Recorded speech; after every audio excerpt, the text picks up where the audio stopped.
Bwana Yesu asifiwe tena. Tunamshukuru Mungu kwa sababu ya neema yake tena. Ikiwa ni asubuhi nyingine tena ambayo Bwana amependa tuwe pamoja mahali hapa. Katika jina la Yesu tunamshukuru Mungu sana kwa sababu ya neema yake ambayo imeendelea kwa juu yetu katika jina la Yesu Kristo mwana wa Mungu aliye hai.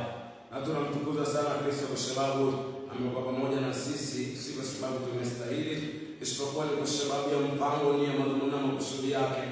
Ndugu yangu mimi na wewe tuko leo, tunamshukuru Mungu kwa sababu ya pendo lake. Katika jina la Yesu Kristo mwana wa Mungu aliye hai, hata kama inawezekana tufuatilia ukiwa hospitali, acha nikwambie, mkono wa Bwana wenye nguvu, mkono wa Bwana wenye uweza utakufikia mahali ulipo katika jina la Yesu. Asubuhi leo tafadhali ungana tu pamoja na sisi na tuendelee kile ambacho Bwana ametupa kuangalia, na tumekuwa na utangulizi ama utambulisho wa ibada hizi. Na Mungu alikuwa anazungumza sana ndani yangu kuhusiana na kitu kinachoitwa kumtafuta yeye. Kwa hiyo ndio maana ibada hizi zinalenga kuamsha watu mioyo yao, ndio katika jina la Yesu, ili watu wamtafute Mungu tena. Nirudie tena kwa faida ambayo inawezekana au kwa pamoja nasi katika siku mbili hizi tangu tumeanza hivi.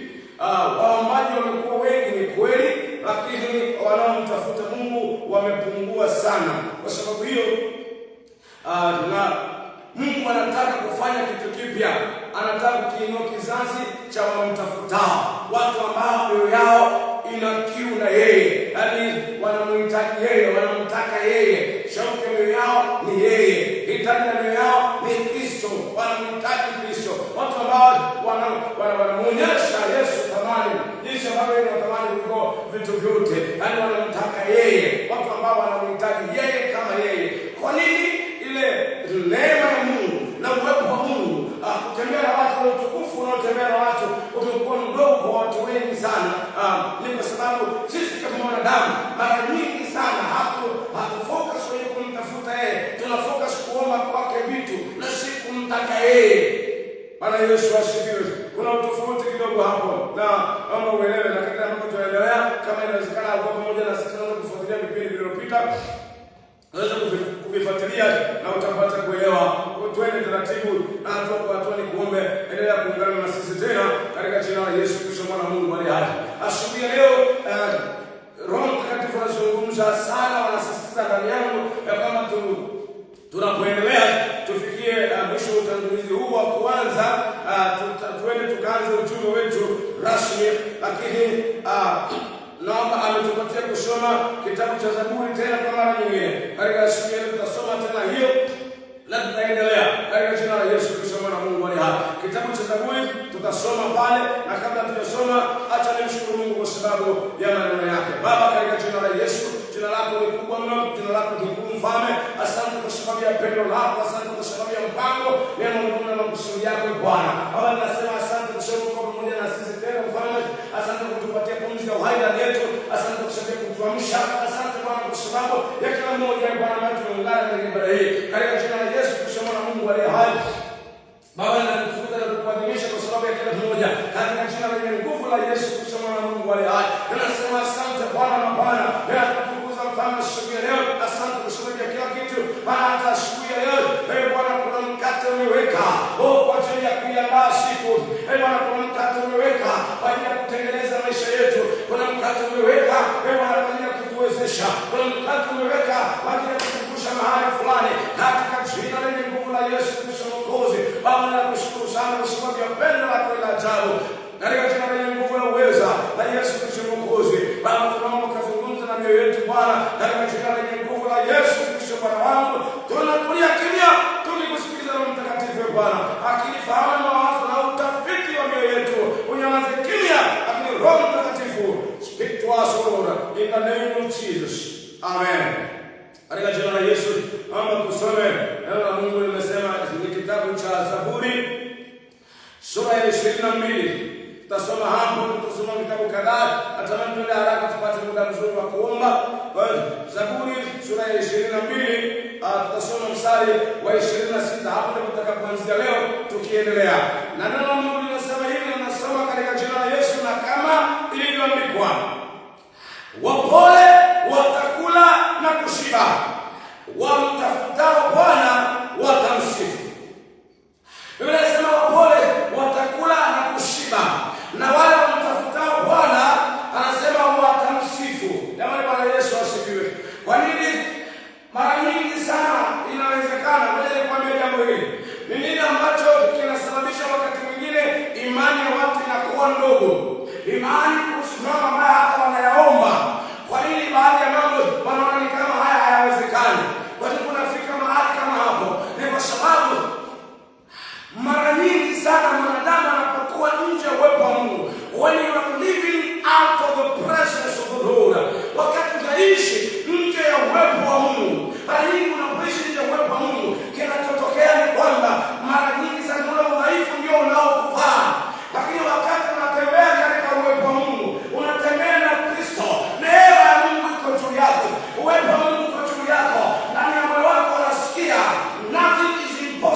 na atapata dawa. So kinachotokea ndio hicho, kwamba anataka sana Kristo Yesu, anataka sana kuona kwamba tunaishi ndani ya uwepo wake kila mara, anataka sana. Lakini hii haiwezekani tu kwa kuwa wale waombaji. Kuna tofauti ya waombaji na wanaomtafuta Mungu. Iko tofauti, mpendwa mtumishi wa Bwana. Kwa sababu hiyo tunatamani uelewe, anataka Kristo Yesu ni watu ambao mioyo yao inamwelekea yeye, ina haja na yeye, yani hitaji la mioyo yao. Hata wakifunga na kuomba, hawafungi na kuomba kwa sababu kuna kitu wamekosa. Wanafunga na kuomba kwa sababu wanamtaka Kristo, kwa sababu yeye ni hitaji lao. Bwana Yesu asifiwe sana. Bwana Yesu asifiwe. Kwenye kitabu cha Zaburi sura ya 81 ukisoma pale kuanzia mstari wa 10 kuendelea, kuna mstari mmoja wapo anasema hivi, anasema lakini watu wangu hawakunitaka wala hawakusikia, lakini nisikilizeni. Anataka sana Yesu kwamba tumtafute yeye. Anasema wamtafutao watamsifu. Kwa nini? Tutayashuhudia matendo makubwa ya Mungu, tutashuhudia Mungu akitenda, tutashuhudia Mungu anavyotembea na sisi, tutashuhudia anavyotuvusha, tutashuhudia kila mara matendo makuu. Kwa sababu gani? Kwa sababu hata imani zetu zitapanda, zitakuwa juu. Haleluya sana. Bwana Yesu asifiwe. Kwa hiyo ni muhimu sana ukaelewa kwamba kutembea bila kumtafuta Mungu ni kitu ambacho Yesu anataka sana. Kweli waombaji wamekuwa wengi, lakini wanaomba nini? Mahitaji yao binafsi. Akafika mahali anazungumza, tutaisoma wakati mwingine kwenye kitabu cha Isaya ile sura ya 58. Lakini ni muhimu sana ukajua mambo haya, ni muhimu sana ukaelewa ile hitaji kuu la Kristo Yesu kwetu. Anataka sana watu ambao watamtafuta yeye, mioyo yao ina kiu na yeye, yaani mioyo yao inamuona yeye. Tunatamani, sikilize, nilisema jana kwamba nirudie tena kwamba kumtafuta Mungu au kumtafuta Mungu, kutaka yeye, yaani kumtaka yeye ni kumwonyesha yeye ni wa thamani kuliko vyote. Ndio maana ukwenda kwake kuomba tu mkate na ukaondoka. Unamtaka yeye. Yeye kama ana nguvu ya kukupa mkate, hata usipoomba mkate, akija kwako atakuja na mkate. Hata kama ana uwezo kukupatia nyumba, hata kama usipoomba nyumba, akija kwako atakuja na nyumba. Haina shida. Kwa nini? Kwa sababu uwezo na mamlaka yote viko kwake. So unatakiwa uelewe, mpendwa mtumishi wa Mungu, katika jina la Yesu Kristo mwana Mungu aliye hai. Mbona usikae kama vile huelewi, lakini kaa kama mtu anayeelewa katika jina la Yesu Kristo. Sikia niwaambie kitu, watumishi wa Bwana. Muonyeshe Yesu thamani. Usipokee vitu vyake na ukao una haja naye. Muonyeshe kwamba ni wa thamani zaidi. Bwana Yesu asifiwe. Ndio maana hata yeye alipokuja alituonyesha thamani. Maana alipokuja hakuanza kusema haya kweli sasa sadaka, wala hakuanza kusema sadaka, wala hakuwahi kuomba watu sadaka. Lakini yeye anasema tubuni, kwa maana ufalme wa Mungu umefanyaje? Umekaribia. Kwa nini? Ndio alitotumwa. Nisikieni ameni, tumeitwa kwa ajili ya Kristo, wala hatukuokolewa tukwili mradi. Na Yesu alikufa msalabani sio kwa sababu ya watu waliomwamini tu, hata kwa ajili ya wale ambao hawajamwamini bado. Hata kwa wewe inawezekana unayefuatilia, amekufa kwa ajili yako. So you need your life, you need your heart. Anahitaji moyo wako, anahitaji maisha yako, anakuhitaji sana katika jina la Yesu. Naomba tuendelee kusoma. Naomba tuende kitabu cha Zaburi sura ya 42.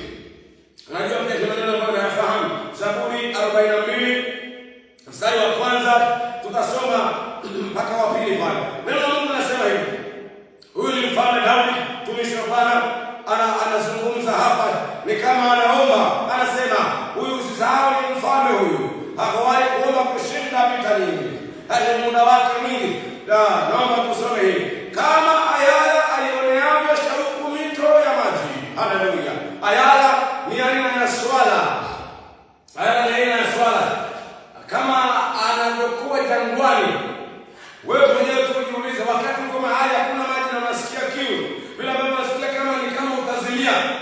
Sasa nasema kama ayala ataionea shauku mito ya maji. Aionea shauku mito ya maji. Anasema vivyo hivyo nafsi yangu inakuonea shauku. Haleluya. Ame Daudi amekaa katika tafakari yake, anasema kama vile mambo ya shauku ya moyo wake iko kama vile swala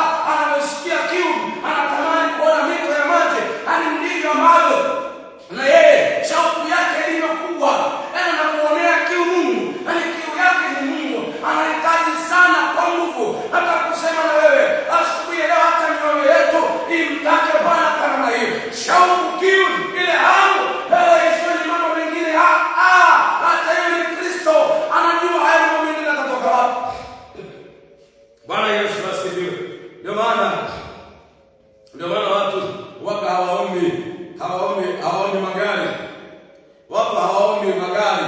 Kwamba nipeni sasa, nipeni kura ili nipate gari. Nipeni kura za kupata gari. Anaomba kura ya kupata nini? Uongozi au upate ufalme. Anaomba kura za kupata uongozi. Akipata uongozi, moja kwa moja anakuwa amepata nini? Anakuwa amepata hivyo vingine vyote. Kwa sababu gani? Kile cheo ambacho anakigomea kiko full package. Kina kila kitu. So, when we seek the Lord, the Lord is a full package. Yuko ana kila kitu ndani yake. So, tunapompata yeye, kila kitu kinapatikana. Anakiri haja zetu. Nisikilizeni wapendwa watumishi wa Bwana. Tunarudia tena. Mungu wetu anatamani kuona mioyo ya watu wanaomtafuta yeye. Yaani all over the world. Hii si habari ya taifa fulani, si habari ya watu fulani. Na watani waamini kitu. Nataka kutangaza na siku leo. Haleluya. Hata uko uamsho mkubwa unakuja. Na uamsho unakuja siku sio nyingi unatokea. Utatokea uamsho. Uamsho utakapotokea ule mkubwa. Uamsho utakapotokea. Elewa kama kanisa karibu linakuliwa. So, nataka ujue maana Kristo Yesu amesema mwenyewe hawezi kulitoa kanisa katika udhaifu, hawezi kutoa, anataka kutengeneza, anataka kuamsha moyo, anataka kurevive. He wants to revive his church. Oh, hallelujah. Just for the rapture. Kwa hiyo nako anataka kuiamsha. So, nimemkajua na kwamba mambo haya anayazungumza kwa kuti. Yaani kwamba niseme kwa shauku kubwa, amekuonea shauku, anataka sana kuona wewe tunamwelekea. So, naomba niendelee kusema pale.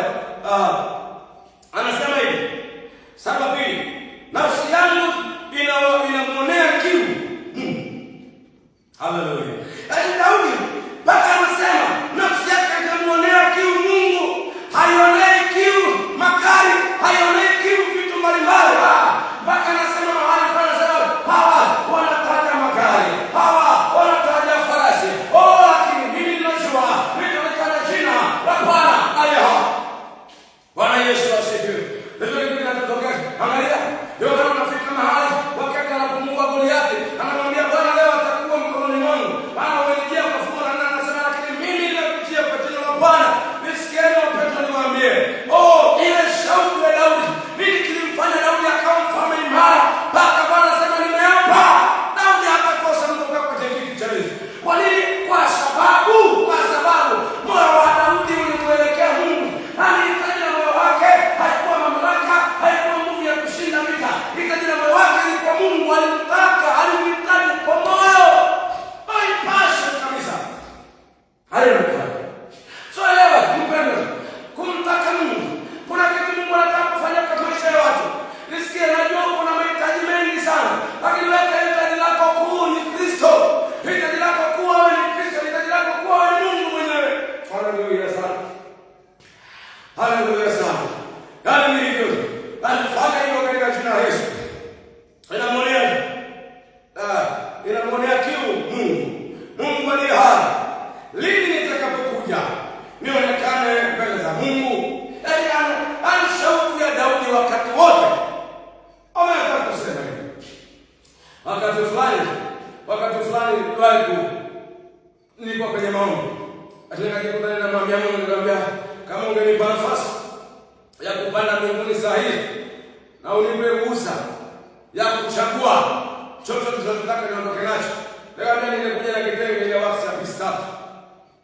Nikifika hapo Mungu Yesu nitakufungia mgongoni.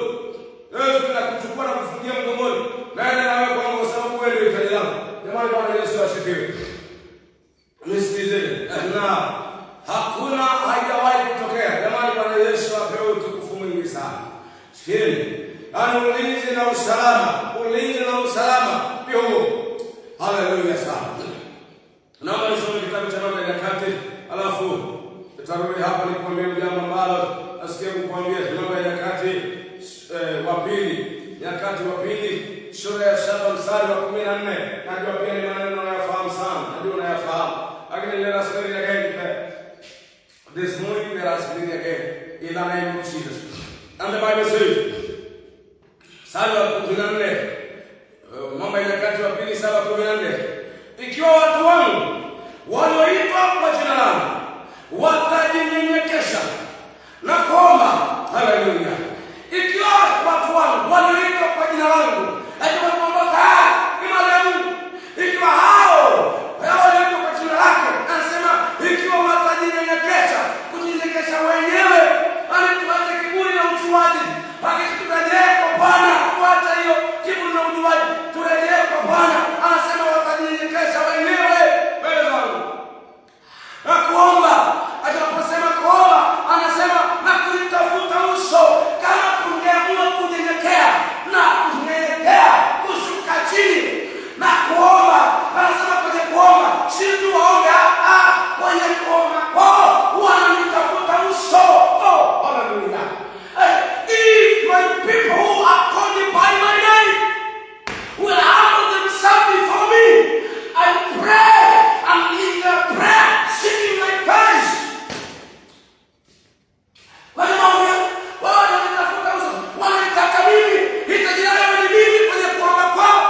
kambi yao na kuiponya nchi yao.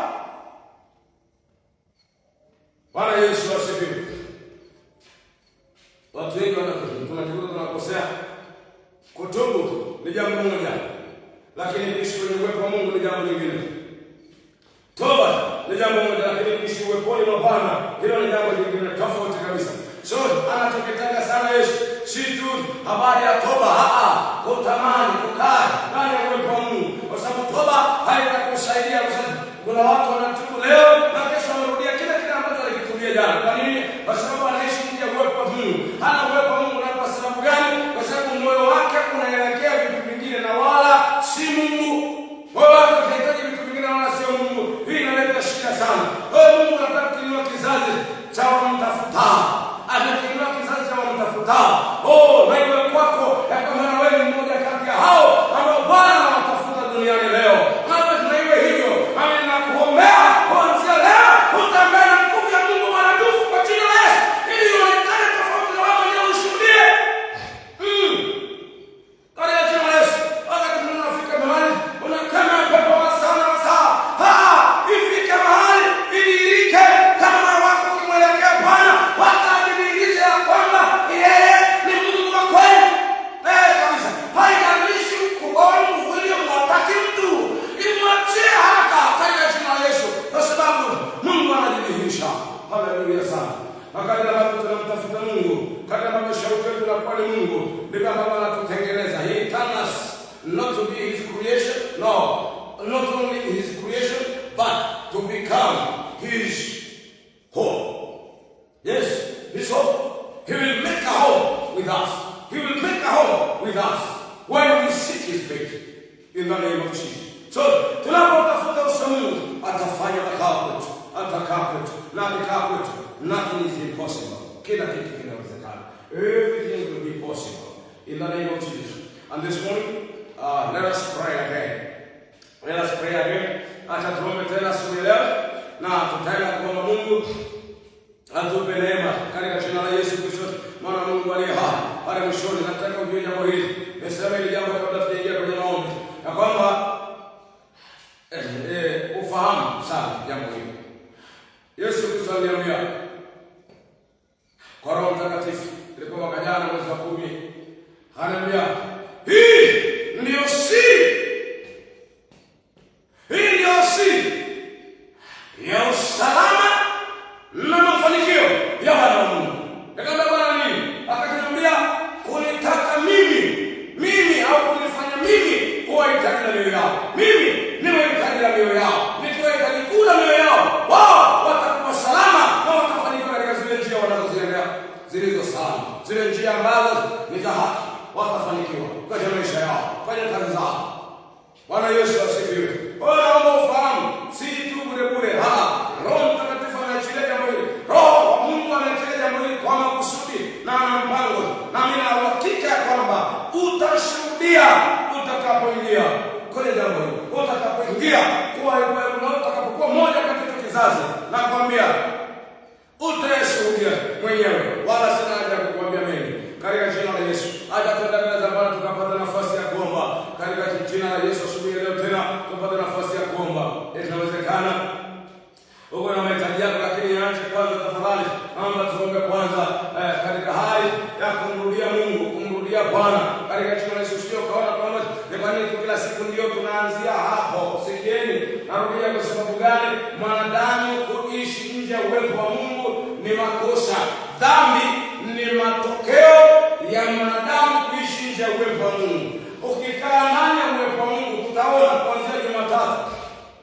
Tutaona ukikaa ndani ya uwepo wa Mungu, dhambi haina nguvu juu yako katika jina la Yesu. So let us pray this morning again in the name of Jesus.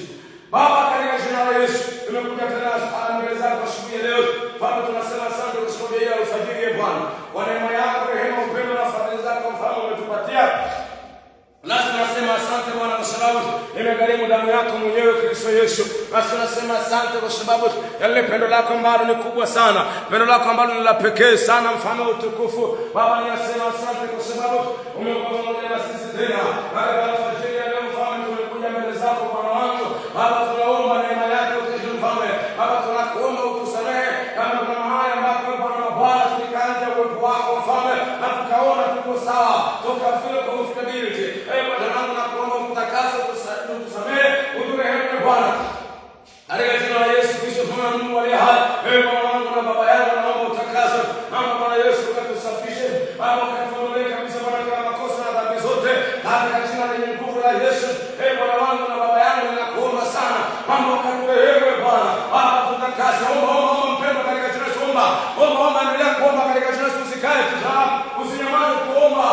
omba katika jina la Yesu.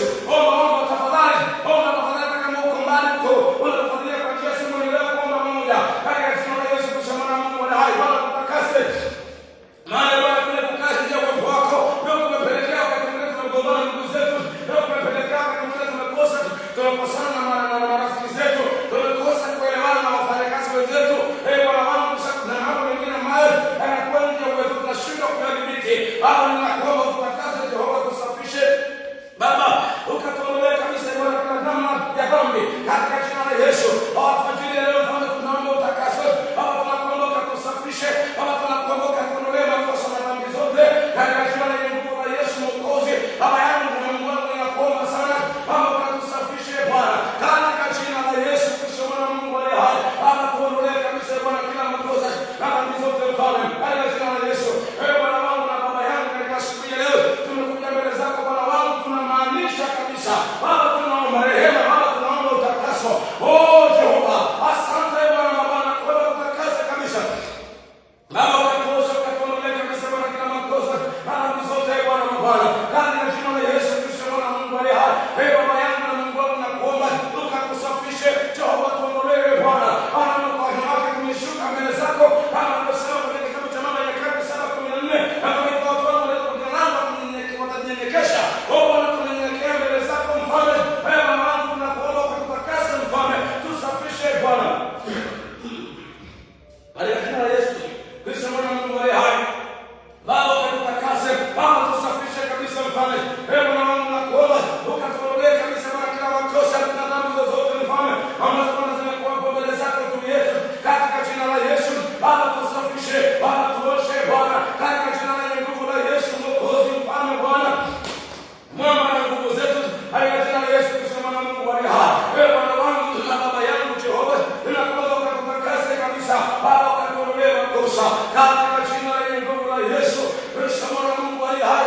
Bwana wangu na baba yangu ninakuomba neema yako mfalme katika jina la Yesu Kristo mwana wa Mungu aliye hai.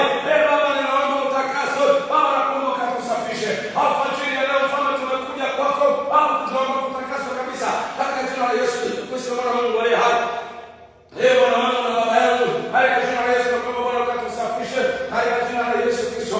Bwana wangu na baba yangu ninakuomba sana Baba ukatusafishe Bwana, Baba ukatuondolee kabisa Bwana kila dhambi na makosa yote alfajiri leo Bwana wangu tunakuomba neema yako mfalme Bwana irejee tena juu yetu, neema yako Bwana ikarejee tena juu yetu mfalme katika jina la Yesu Kristo mwana wa Mungu aliye hai.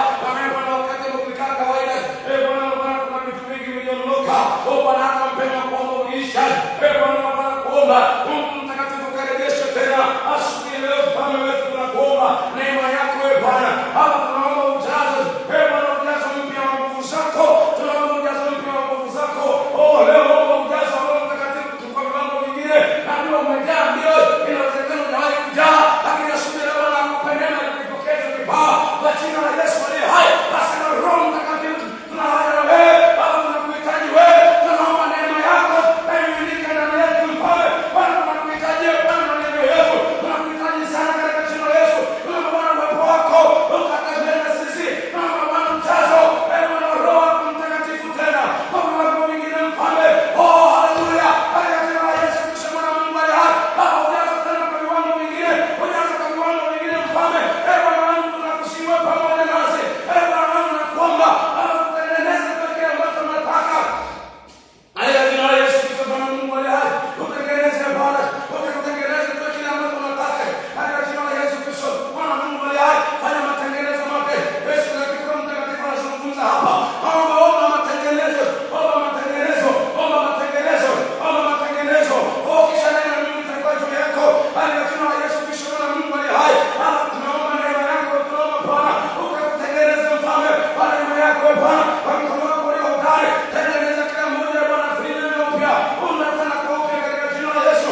Roho Bwana nakuomba tengeneza tena mfalme, tengeneza ndani yetu, tengeneza ndani yetu Bwana, tengeneza kila kitu mfalme, unataka Bwana kwa upya, fanya vile ambavyo unataka mfalme wetu, vile unataka tuwe, utengeneze hiyo maana unaweza, tengeneza Bwana, tengeneza mfalme mtukufu.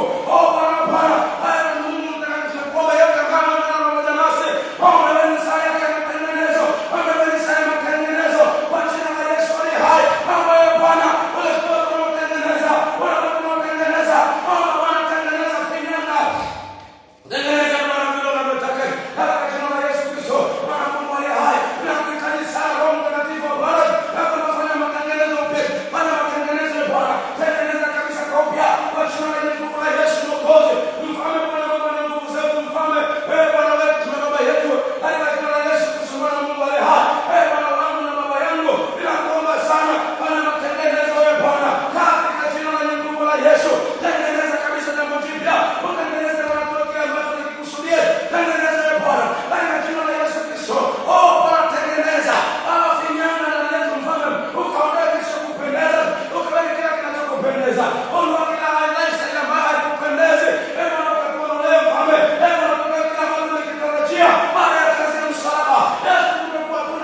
My God, my God, my God, my God, my God, my God.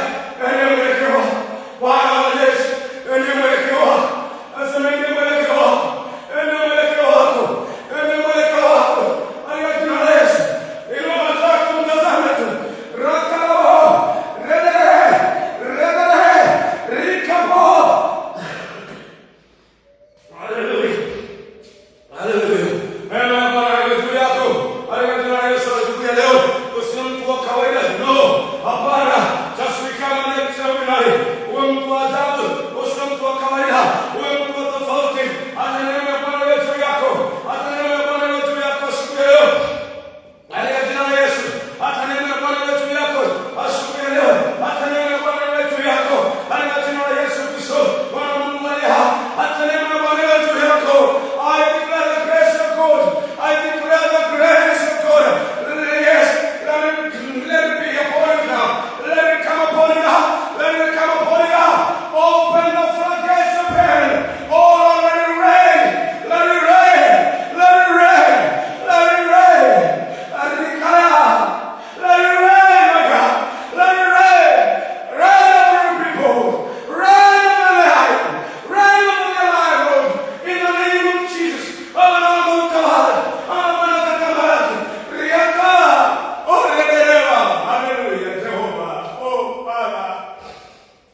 My God, my God, my God. Rakadadadada. Rekediba. Rekediba. Rekediba. Oh, Papa. Hey, Papa. Yes, Lord. Oh, Master Jesus. Hallelujah. Come on. Oh, unastahili Bwana. Unastahili Bwana Mungu. Unastahili Bwana. Oh, neema yako, neema yako, neema yako. Neema yako, neema yako, neema yako. Asante Roho Mtakatifu wa Bwana.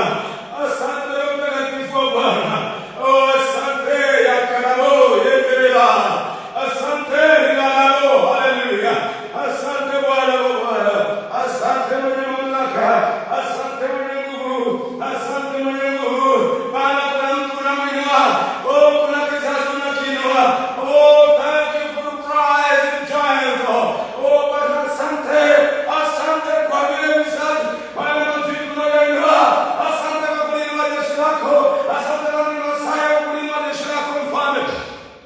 Baba, ninakuadhimisha asubuhi ya leo, ninakutukuza Bwana, ninakuadhimisha Jehova, ninakuadhimisha Bwana wa majeshi, Bwana Mungu wa mbinguni, Mungu uketie mahali patakatifu palipoinuka. Bwana Yesu, ninakutukuza. Yesu, ninakuinua. Yesu, unastahili. Yesu, unastahili. Yesu, unastahili. Unastahili, my God. Oh, unastahili Bwana.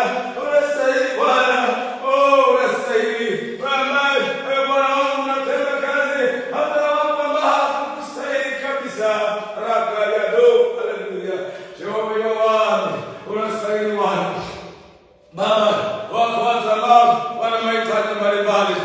Bwana, wako kabisa wana mahitaji mbalimbali.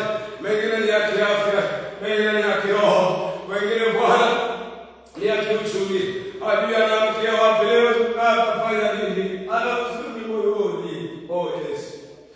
Ni kweli mtu ana huzuni moyoni, wasema adui itakuwaje? Roho Mtakatifu nakuomba, pe mwelekeo kuanzia sasa katika jina la Yesu. Natamka ya kwamba Bwana akupe neema katika jina la Yesu. Hiyo hali ya upungufu wa kifedha, upungufu unazidiwa, unachoka, katika jina la Yesu. Bwana akupe kibali, Bwana akupe kibali. Yesu, naomba Bwana ukawabariki watu hawa. Barikiwe Bwana kiuchumi kwa jina la Yesu Kristo mwana wa Mungu aliye hai. Wabarikiwe Bwana, wabariki mfalme. Hata Bwana tunapoanza siku ya leo Bwana, ikiwa tarehe 15 ya mwezi wa 11 mwaka 2025, Roho Mtakatifu nakuomba Bwana, nakuomba wabariki katika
isiwepo ajali yoyote.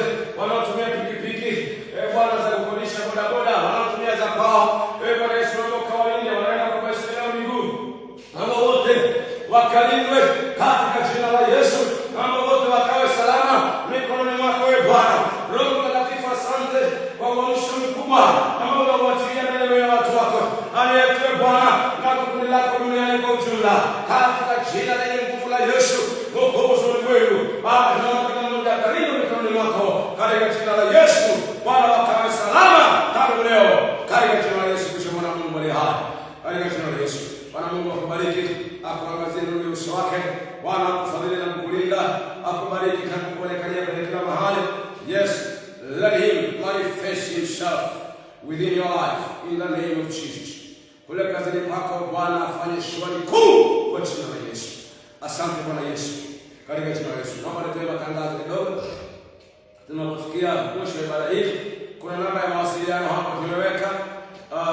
Namba ya mawasiliano iko hapo, na kama una swali kuhusu kile ambacho ujumbe ambao Mungu anatupa tunaendelea nao, naomba uliza tu wakati wote. Hiyo simu inapatikana wakati wote, unaweza kutuma message na utajibiwa. Lakini pia tuma hitaji lako, kama kuna hitaji tuma hapo kwenye hiyo namba, tuma message hapo kwenye namba, na nitaombewa kwa uhakika, na tunajua Mungu mwaminifu atafanya katika jina la Yesu.